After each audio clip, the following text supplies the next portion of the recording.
L-E-V-Y. Good morning, fellow Toastmasters. So close. Now you can turn it. Hey, can we hear the gavel? Take it. Louder! There we go. Shut up. That's all right. Thank you. So it's L. I got your back, No, Stacy. believe me, just L-E-V-Y. Oh, you got a spot? Right there. There. Yeah. The crew. Rich.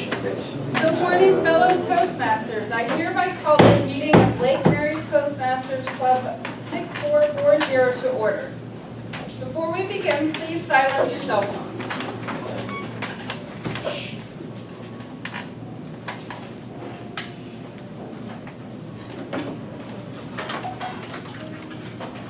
I would like to ask everyone to please stand for the Pledge of Allegiance, followed by a moment of silence.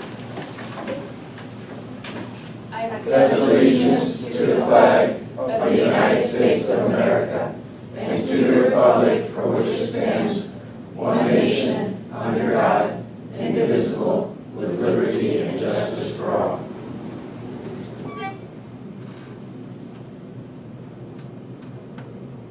Thank you. Please be seated. Our club mission is to provide a supportive learning environment through which members feel empowered to become better public speakers by developing their conflict communication and leadership skills. This morning, without further ado, please welcome today's Toastmaster, Macarena T. That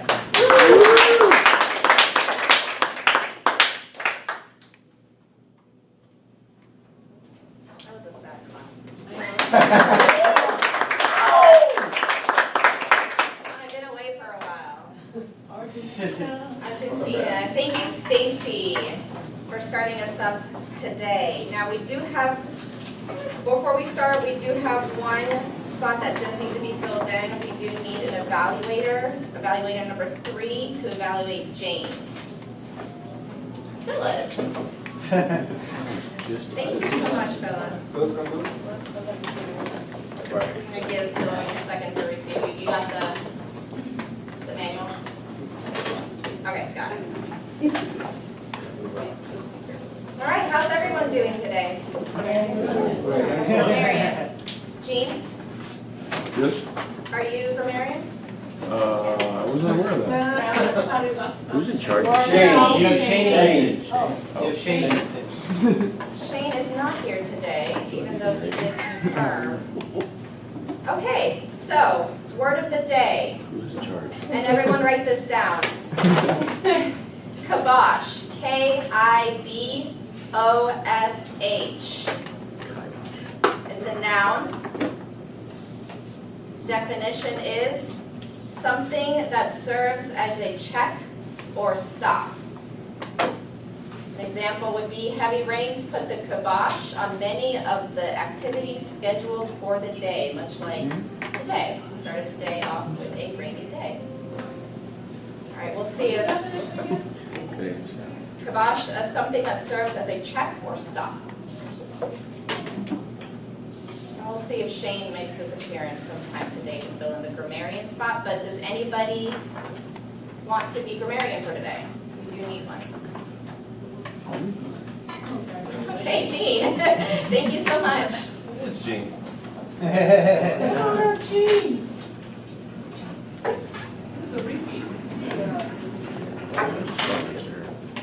Thank you. A quote by Miles Kington. Knowledge is knowing a tomato is a fruit. Wisdom is not putting it in a fruit salad. Knowledge and wisdom may sound like synonyms, but they're not. Knowledge is the gathering of facts and information, while wisdom is the ability to make correct judgments and decisions. With the internet, it is now relatively easy for anyone to become knowledgeable in, well, practically anything. The world is at your fingertips, and it is incredible at how much we can absorb in a day with the amount of information that's available to us. And it's not just the internet. The news and the radio also deliver a wealth of information. However, whether it works, it's work, family, or even politics, it's how you use that knowledge that can make all the difference. Now, before we begin with our speakers for today, let's introduce our very knowledgeable technical table. Let's start with our timer for today, Ms. Julia Kaufman.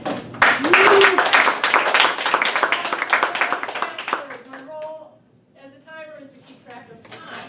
For our speakers, you'll have 5 to 7 minutes. I'll give you your timer cards at 5, 6, and 7, and then I'll put a kibosh on your speech when your time is up. I'll do the same for our table topics as well as our evaluators. So when you see this little card, wrap it up.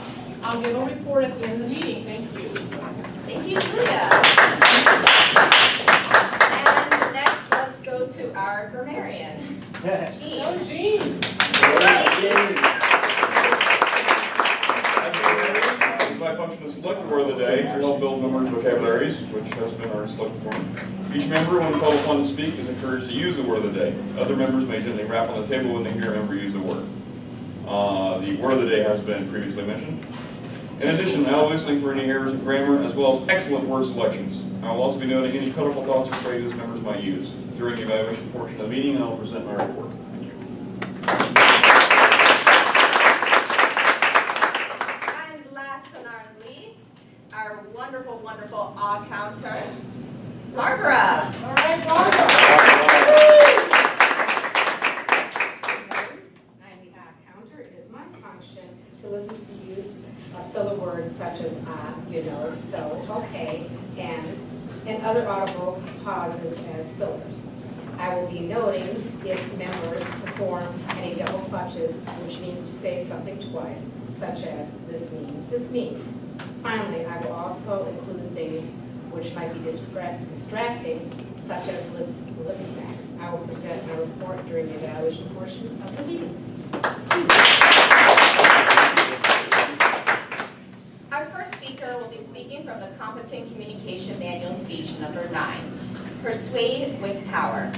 In the speech titled, Don't Give Up, please help me welcome Marty Simon.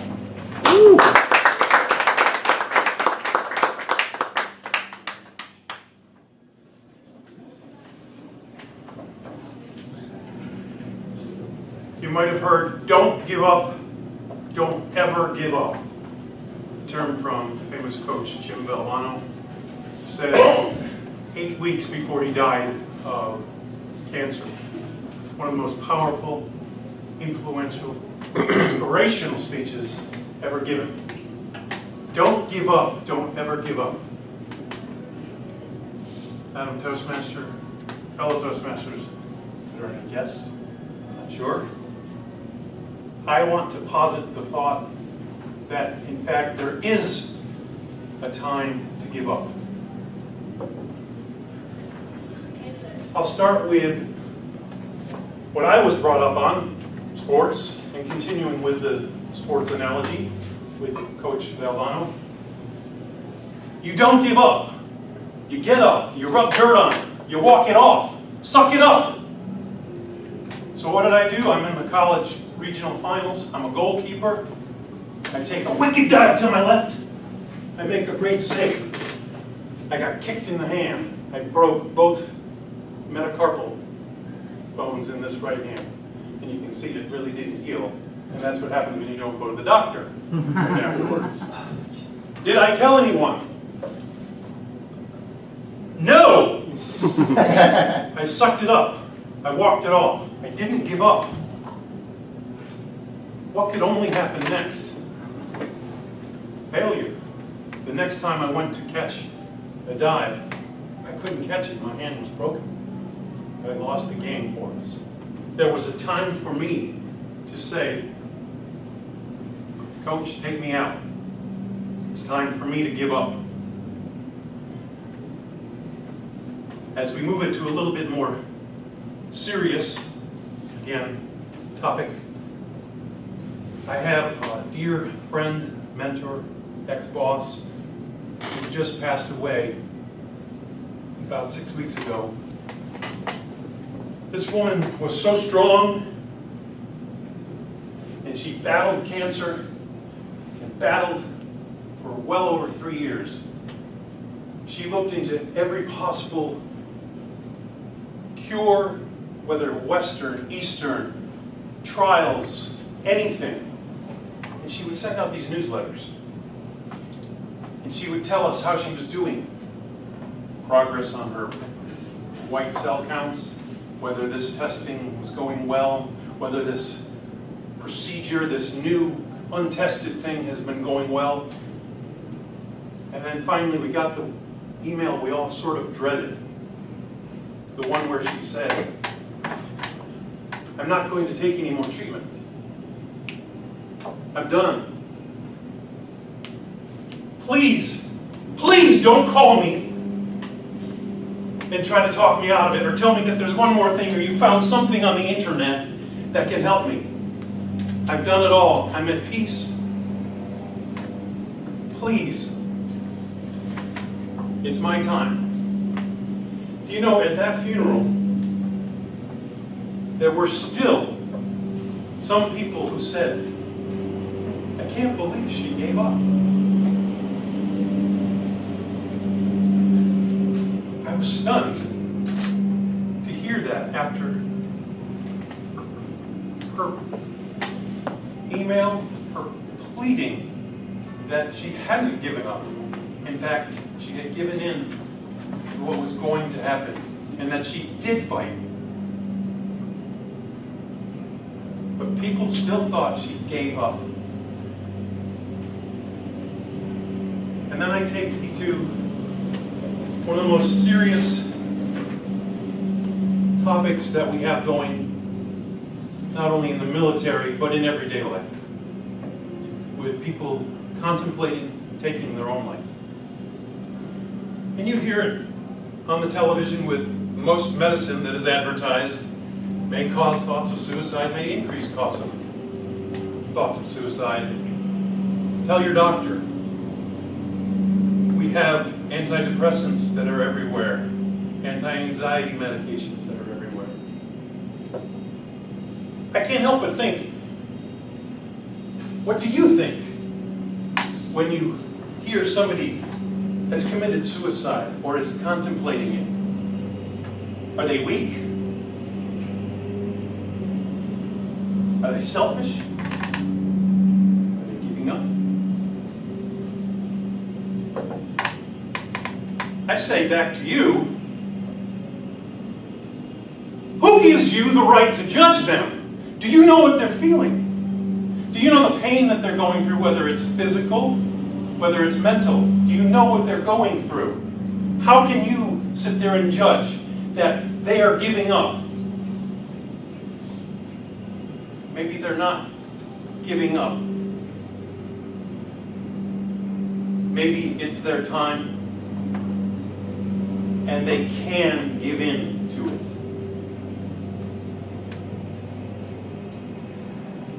Thank you. Thank you, Madam Toastmaster.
One might know all the facts, but not know what they mean or what to do next. One can be knowledgeable without being wise, but knowing everything is useless without the wisdom to know how to apply that knowledge. For instance, you can know exactly what to say, but it takes wisdom to know if and when to say it. Our next speaker joins this club for free coffee as well as the tasty sandwich. Today he will be delivering a speech number 3 from the Competent Communication Manual entitled Hunger. Please help me welcome the Candyman, Candido.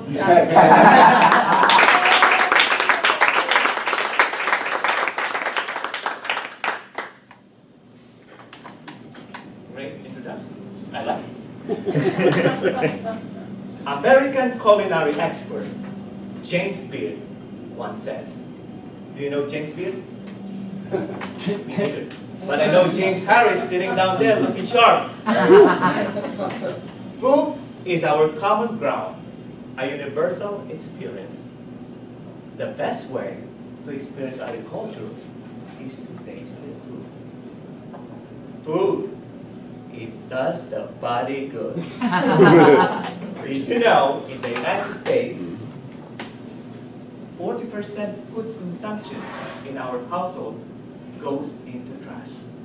No kidding. Americans waste 33 million tons of food, total of $165 billion annually. In the United Kingdom, a shocking 30 to 40% of all food is never eaten, ended up in the trash bin. Oh yeah. Overall, approximately 33 billion worth of food is thrown away. Here's the thing. In the world of plenty, it's ironic that millions of people around the globe die because of lack of food and hunger. Listen to this. Over 9 million people died globally because of hunger and malnutrition. 5 million, guess who? Our children. Fellow members and guests, what's up? What causes global starvation? Is it too many people? The notion that hunger is going to remain as the world population continues to grow. The supply of food is limited. Listen to this. According to the U.S. Census Bureau, as of today, the global population is about 7.4 billion. That's a lot of people. And there are 350,000 babies born every day in the world. That's why the diaper makers are making a killing. Somebody has to cover the assets of the masses. There are too many people in the globe, and overpopulation is the cause of hunger. However, I love what the expert says. Most experts argue that the world today produces enough grain alone to feed, to provide every human being in the planet for 3,500 calories a day. Think that would be enough? That's the weak argument then. What about poverty? According to statistics, over 1 billion people make less than $1 a day. Oh yeah, these people are getting paid peanuts. Here's the thing. These people who don't have money to buy food simply don't count in the food equation. Look at it this way. You would not expect Walmart to make clothes or sneakers for those people who earn less than $1 a day. Equally, you would not think high profitable corporations to produce food for those people who make less than $1 a day. People were poor not because they were stupid or lazy. They worked all day long doing labor-intensive tasks. They were poor because financial institutions in the country failed to expand their economic base. Here's the thing. Banks will loan you money If you can prove you don't need it. What about supply and demand? Food industry is a very lucrative business. Food is a commodity listed and traded in Dow Jones. That being said, most agricultural producers choose to grow commodities for which they will get the best price. According to Food Agriculture Organization, much of the best agricultural land in the world is used to grow commodities. That's actually coffee, cocoa, tobacco, sugarcane, which are non-food items. Here's the deal. Farmers must be careful not to overproduce. That is, they must not grow more food than people can pay for. In some countries, farmers are paid by food cartel to sit idle. Sounds familiar? First, they supply, they choke supply, eventually they demand higher prices. Folks, I did not wake up this morning expecting to solve the hunger crisis. It's above my pay grade. Although there are generous programs undertaken by UN, espoused with the tremendous efforts by several charity organizations to mitigate hunger, still the success rate is fleeting and temporary. Several studies debated the unequal distribution of food between the wasteful consumption in the developed countries and the diminishing supply of food in the third world nation is the cause of hunger. We also have to recognize that we live in a capitalist society where commodities are sold for profit rather than based on need. I believe poverty causes hunger. Not every poor person is hungry. However, almost hungry people are poor. There are many ways for people to die. However, somehow, dying of starvation is the most unacceptable of all. Toastmasters.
Thank you, Julia. Thank you, Candido. And yes, I do agree, we do need to put that kibosh on starvation. Louder. Albert Einstein said, wisdom is not a product of schooling, but of the lifelong attempt to acquire it. Wisdom can be described as a combination of both education and life experiences. For example, A student can graduate from college and use his or her own knowledge to climb to the top, but will also need the wisdom that comes from failing and learning from their mistakes. Proverbs 4:6-7 says, "Do not forsake wisdom, and she will protect you. Love her, and she will watch over you." The beginning of wisdom is this: get wisdom. Though it cost all you have, get understanding. Our final speaker for the day will be speaking from the Competent Communication Manual, speech number 8. Get comfortable with visual aids. In his speech titled "Waste No Energy on That," please help me welcome Richard Harris.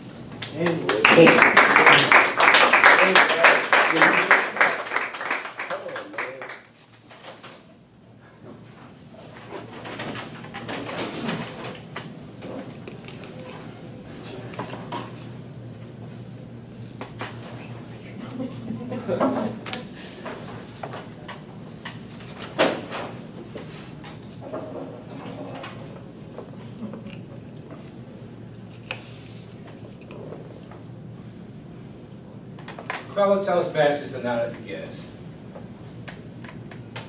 waste no time on that.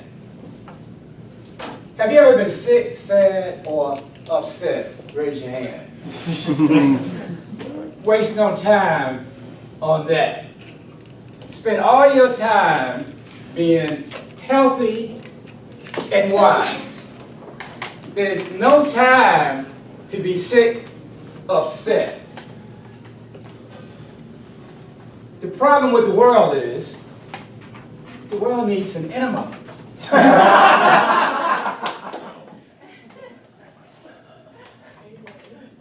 Yeah, you got it. I'm basically telling you, and you shouldn't use this word, okay? That most of y'all are full of shit. Preacher, brother. But don't tell your colleagues that. Tell them, I think you need an enema.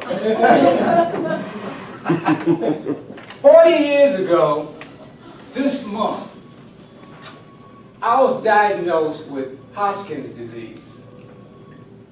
I'm still here. And they gave me 5 years. I met a friend younger than I, years later. Same diagnosis, he passed. One of the major problems, in fact, I read the Maker's Diet, says 90% of all disease begins in the gut from toxins. Over time, just allow things to get into your system. And when your small intestines and large intestines become overloaded with toxins, you get sick. Most illnesses come from you carrying around too much waste. So here's the solution. You don't have to get an enema, change your diet. Thank you, Candido. Most of the food that we have in America that we eat, we don't need to eat it. You need to throw it in the trash. Because it collects in your bowel and stays there. And you walk around with it. In some cases, they have shown that people have things in their bowel that they ate 40 years ago. Yeah, this collects. If you ever looked at a plumbing pipe, it's been in your house for years, just dissect it. It may be that big originally, but eventually it's all covered with just waste. Because it can't get out. Same problem that we have. So here's the solution. Is intake, you understand automobile engines, is intake, type of fuel you use, 98 octane. Then there's burn, how well it burns. Then there's exhaust. If you clog the pipes up, the thing dies down. Oh, I'm sorry. There's something wrong with me. Yes, it is something wrong with you. Through the years, I discovered that if you have the flu, and I've had the flu enough times to know when I'm catching the flu, if you immediately clean your system out. You can get over the flu in 8 hours. I've done it so many times now, it blows my mind. Go to bed with the flu, the next day, go to work fine. Here's the solution. You may have heard of psyllium, the husk of sunflower seeds. You take this, pass it around, take a look at it.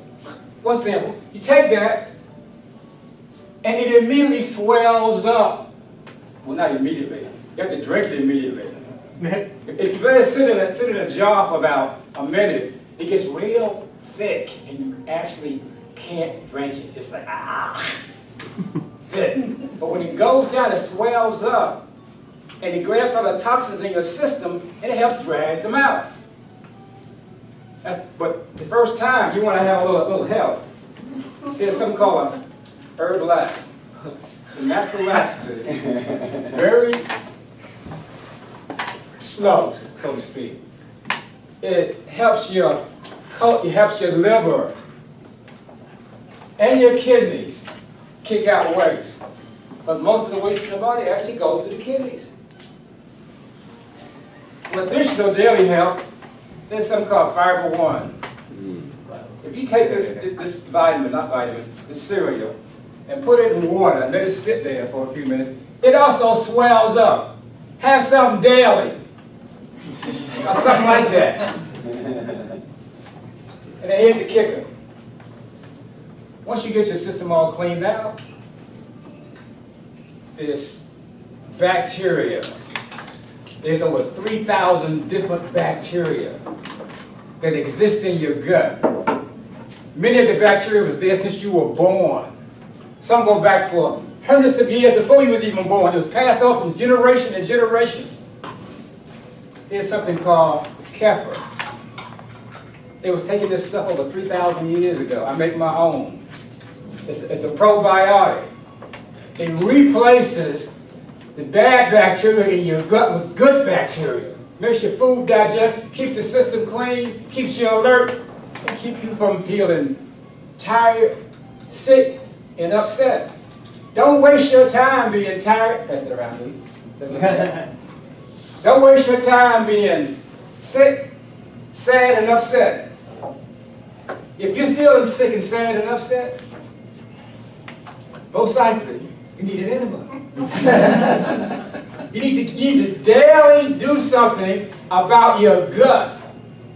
Death begins in the gut.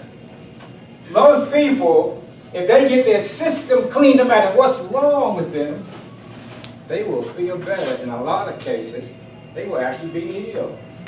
But it's a daily chore. It's not a once a year, or once a quarter, or once a season. Every day, focus on not eating all that garbage food that we eat, thinking that, hey, I got it made, I got a kitchen full of food, my cabinets are full, so and so, I'm happy. Yeah, you're fat, dumb, and happy, you're right.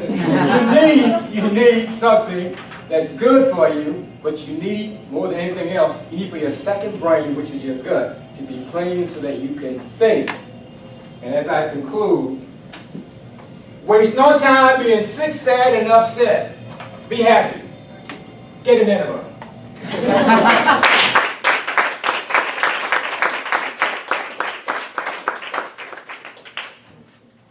Thank you, James. 1 minute.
Thank you, Julia.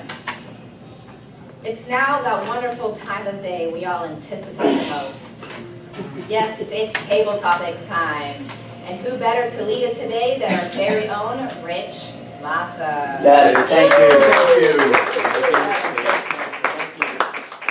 Are your palms sweating? This is a part of the meeting where we speak impromptu, and I want to thank our speakers for their very fun topics today. Everybody please stand up.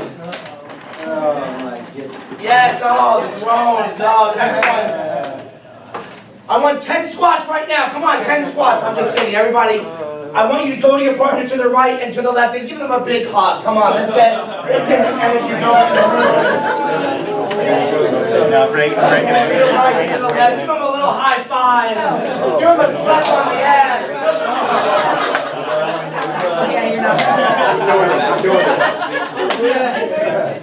And now have a seat. I just had to get that little sigh of relief, get some energy in the room. How's everybody feeling this morning? Are you ready for some table topics? Give me a heck yeah! Guys, I'm not feeling the love right. Give me a heck yeah! Great.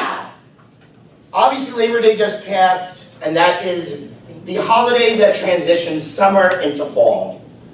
And with those seasons, so do hobbies.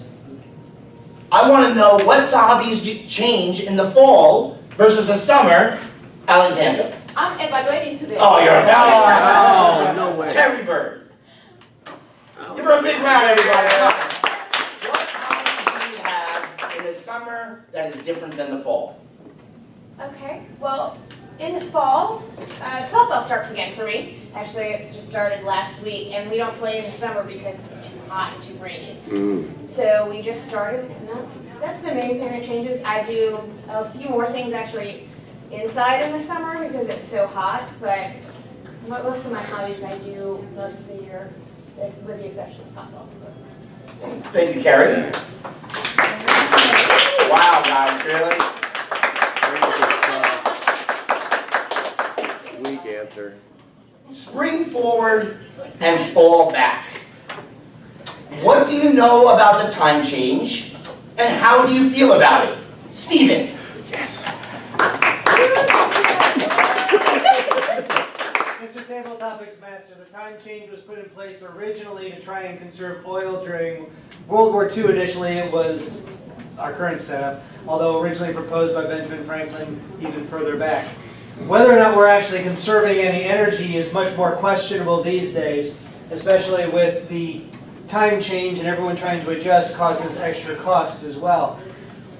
I would be perfectly fine if we didn't bother with it, but we would have an interesting time when we discover that the sun is rising at 4 o'clock for some of us versus setting at 3, depending on when and where. We've gotten quite used to it. It's just become this part of the system. But if you want to have some real fun, if you tried to change it, realize daylight savings did change a few years back. They changed the actual dates that we started and ended it. And it completely screwed up our computer systems because they had been designed with this idea that we wouldn't change it.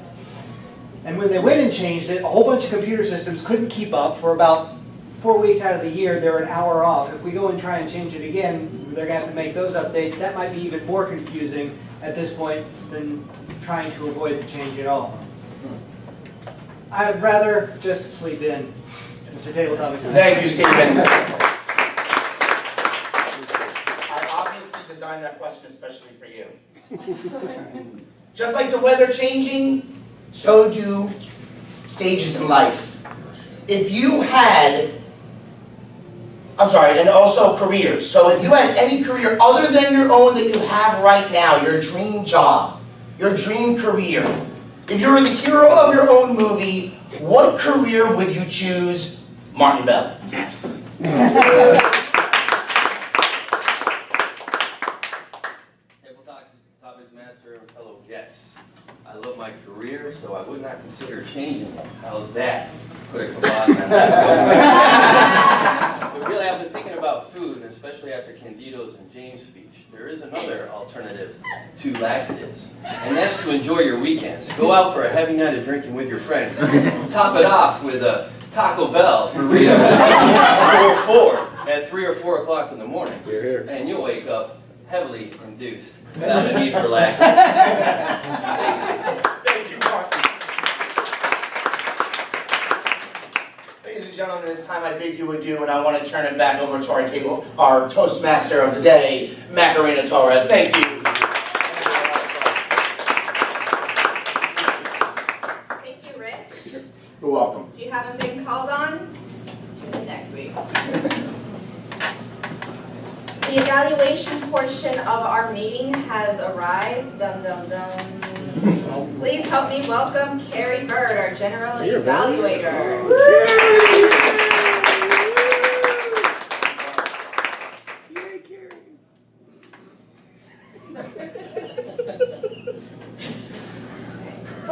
We'll just get right into our evaluations. So for our first speech, evaluating Martin Bell will be Stacy. Marty Simon. Marty Simon, sorry. Come on, We'll get be it together. Stacy. Get it together.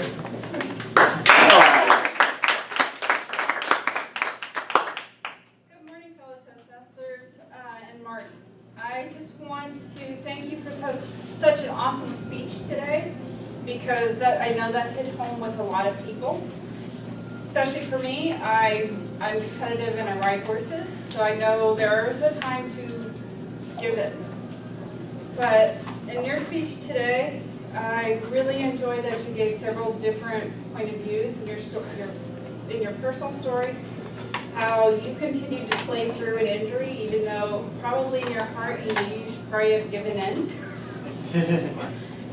And then your mentor's story, how she decided to continue to fight the cancer until finally it was that time for her to give in, and then you have people who knew her who's like, well, why did they give up? Why did she give up? But she didn't give up, she just gave in because she realized it was time. And then the other story you gave about the people who were struggling with suicide, that's another one that I think a lot of people it hits home for, because you don't know what others are feeling. But one of the things I think you might want to start working on is kind of moving around a little bit more. Overall, it was very good, but just move around a little bit more. But overall, your speech was awesome. Thank you.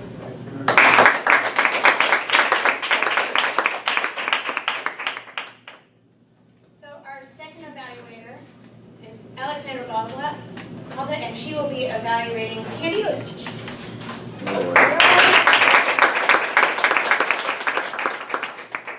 Thank you, Madam Evaluator, fellow Toastmasters, and especially Candido. Candido, I love how you approach your speeches every time you have the opportunity to be here. You incorporate sense of humor with a very serious topic, but you do the balance very well, and I really admire that from your speeches. You could take a point that is really dry and talking about numbers and statistics and make it fun without laughing. You know what I'm saying? It's such a great balance the way you do that, and I really admire that. The project that you were working today is project number 3, which is Get to the Point. According to this project, you're supposed to present the general purpose and the specific purpose. I'm sensing, based on where you presented, that the general purpose was to inform the audience about pretty much how it's possible that so many countries are wasting food when other countries people are dying of starvation. I feel this topic being personal to me when I came from, people are dying of starvation, it's no food. So that really, touched a very good point. You started with a strong beginning and a funny one, food makes the body good. And then you tied it really well at the end when you say starvation is as a cause of death is simply unacceptable. So I'm thinking that kind of the day and night, black and white, yeah, food is really good for the body, but guess what? People are dying because lack of that. Some points that I would like for you to work for your next project. On this particular one, the specific purpose, it was not clear to me.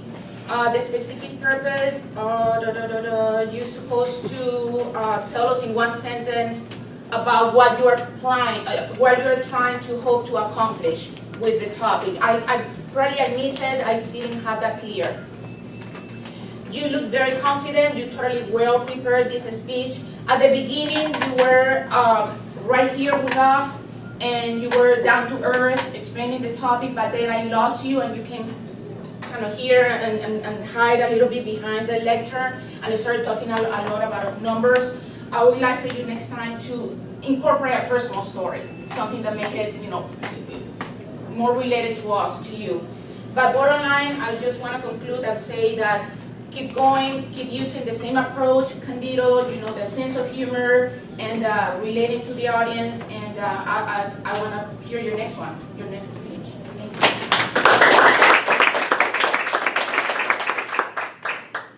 And evaluating our third speech is Phyllis Harley. She'll be evaluating James Harris's speech, We Just Know Energy on That.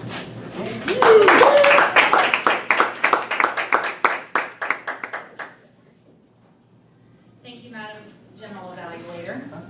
So, James, and Candido, and Marty, did you guys get together and plan topics to go all seamlessly together today or something? It seemed like we had a theme today outside, just on our speeches. But James was doing his speech on number 8 on visual aids. And as everybody could see as they were roaming about the room, he had the visual aids, they were there. And did they ever connect with, because we were holding in our hands the actual topics and the things that he was trying to get across to us. So I think you definitely did nail the use of the visual aids in what you were presenting and connecting with your speech. You do put the kibosh on the idea that the standard American diet is acceptable. Because this is not the first speech I've heard of yours, James, where you have spoken about a similar topic. So I believe going along with that theme has been very impactful, and it made it even more so hearing your speech today about this topic that we all need to know about, whether not just when we're in our 30s or 40s, but when we're teenagers, and developing those diets and developing those daily skills to keep our guts healthy. Your attention getters, as always, it's so detailed. You always have something in this particular speech. Your attention getter got us right off there talking about enemas. I went directly back to the original Batman with Joker saying, "This town needs an enema." I was like, that's exactly what that was. That was great. And you draw us in with that humor. But the topic you were talking about was such a serious one. But you caught us, you drew us in with the humor, and everyone was engaged. It was wonderful. I loved your organization of, you had the problem, you described the problem, you used the humor, and then you came with that specific sentence that everybody wants to hear, here's the solution. You were, I don't know if you were purposely speaking or moving the way that you did when you said that sentence, but it was very okay, here is what I'm giving you people, focus on what I'm telling you right now. So your use of that word solution, that sentence, here is the solution, was wonderful. Your physicality, the way that you move about, and the way that you moved about specifically here, you did not make exaggerated movements to make your point, but you used the movements to relay the seriousness of it, is what the impact I had. So I thought your physicality was wonderful. And again, I think I already said this once, but using the humor on such a serious topic and making that personal connection of how that personally connected with you brought the point home. Your cadence and rhythm is excellent. The one thing I would suggest, and this is just anytime we have visual aids that roam about, no matter what, when you're handing stuff off to a group of people, it's going to get lost, no matter what. So one thing I would suggest, because I think from what I saw, you took all of your visual aids and started them over here. My suggestion is when you're going to have handouts to people, put them in different places, because no matter what, it's going to get mixed up. Not everybody's going to see everything. So my suggestion would just kind of spread it out so that everybody gets some type of physical experience whenever you're handing out the visual aids. Thank you very much for a very enlightening speech.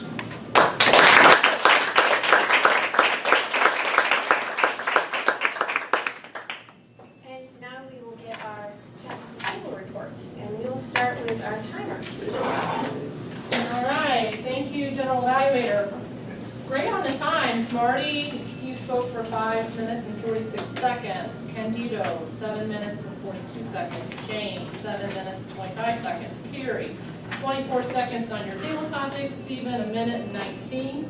Martin, 34 seconds, a little shy on the table topics. Stacy, evaluated for 1 minute 31. Alexandra, 2 minutes 44, and Phyllis rounding it up at 3 minutes and 40 seconds. That is my report. Thank you. Now go to our grammarian report. Jean? I regret to inform you we had a tragic performance here on Word of the Day. We only had Macarena, Julia Kaufman, Martin Battle, and Phyllis use the Word of the Day. None of our speakers use the Word of the Day. Everybody owes some money, I think. I like, C. Ernst. I like Marty Simon's positive thought at the beginning. Of course, the world needs an enema is noteworthy, especially at 8 a.m. in the morning. So that's my report. Thank you.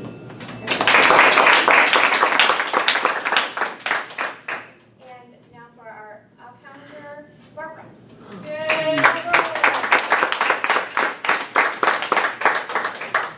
Okay, Marty he was clean.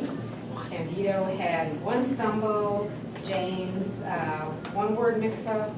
Rich, 1 stumble. Kerri, 2 stumbles. Stephen, 1 stumble. Martin, 1 stumble. Stacy had 2 butts, 2 double clutches, a stutter and a stumble. Alexandra, 8 ums. Phyllis, 1 1 so, 2 double clutches. Julia was clean, and Jean, 6 ums. Thank you.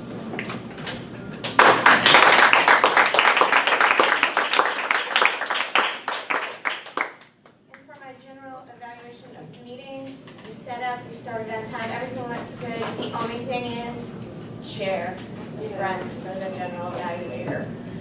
The only thing. Now, for our club business today, we'll move back up. I'm Brandon Torres.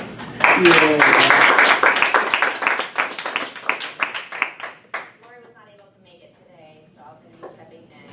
Once again, Jean and Phyllis, thank you so much for stepping in last minute. Greatly appreciate that. Do we have any guests in the room today? Great. Would you like to stand up and introduce yourself and let us know what brought you to the meeting?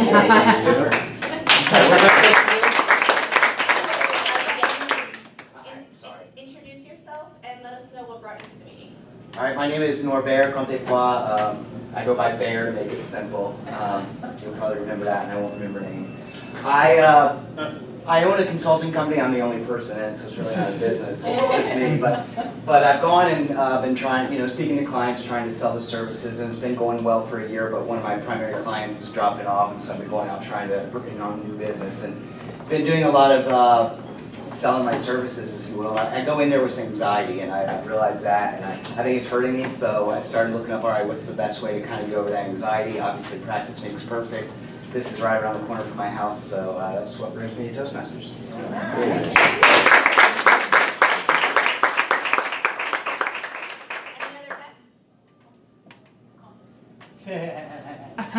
Mike is back.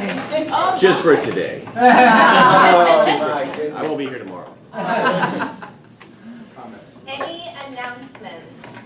Yes, Alexandra. Yes, a reminder, this Sunday we'll have our Area 45 contest. It is going to be at Cork and Olive in Lake Mary, and I'm sure Laura is going to be sending everyone an email as a reminder. She's the contest chair. The time again, we want people, the functionaries and contestants to be there at 12:30. What day is it? This Sunday. Drink tickets? Well, it is, they have alcohol. Alcohol, yeah. It is, yeah. So, looking forward to seeing you guys there. Yes. Thank you. And that's September 18th? This Sunday. This Sunday. Sunday. All right, mark it on your calendars. All right, if nobody has any other announcements, Barbara? We'll have a sign-up list here for the area contest if anybody wants to sign up to bring items, food, napkins, etc. So I'll have a list here. So when you leave, if you want to sign up of what you're going to bring.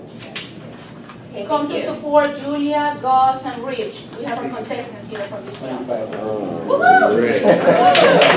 Thanks, guys. We're here for you, Rich. We're here for you. Show your support. All right, I'm gonna go over the schedule for next week. Stacy, Sergeant of Arms, we do need a Toastmaster. Go through everything else. Speaker, Bob, Shane, and Alexandra are the 3 speakers for next week.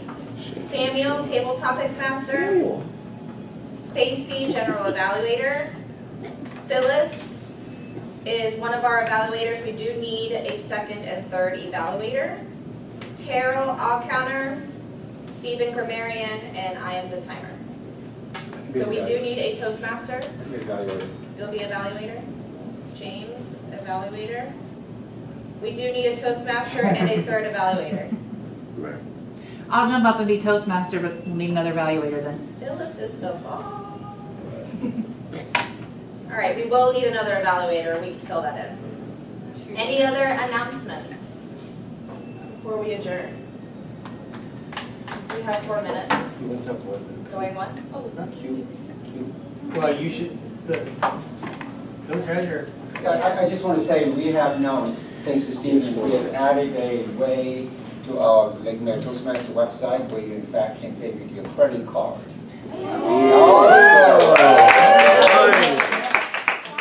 send out an email where that is on as well, so you can pay it, by going directly to Lake Mary Toastmasters.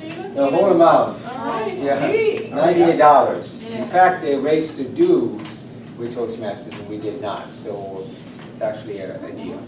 So look at your email, which was sent out, and also go to Lake Mary Toastmasters. It's a link on the website. Yeah. All right, thank you. Hey! So when we work with our mentor, is that during the course of the meeting to explain the sequence of events or what's going on? Or do we do it after the meeting? I can't hear him. You work with your mentor after the meeting. Well, it's a combo sometimes, it depends. Wait, who's your mentor? But generally, it's to help you prepare for your first speech, first 3 speeches. That's usually after. Do you have a mentor? Yeah, it's new. All right. Oh, there's your problem right there. All that. Well. Driving the bus, all right, driving the bus. We got your back. All right, Good well, job, I I think we should hear from Mike. We haven't heard from him.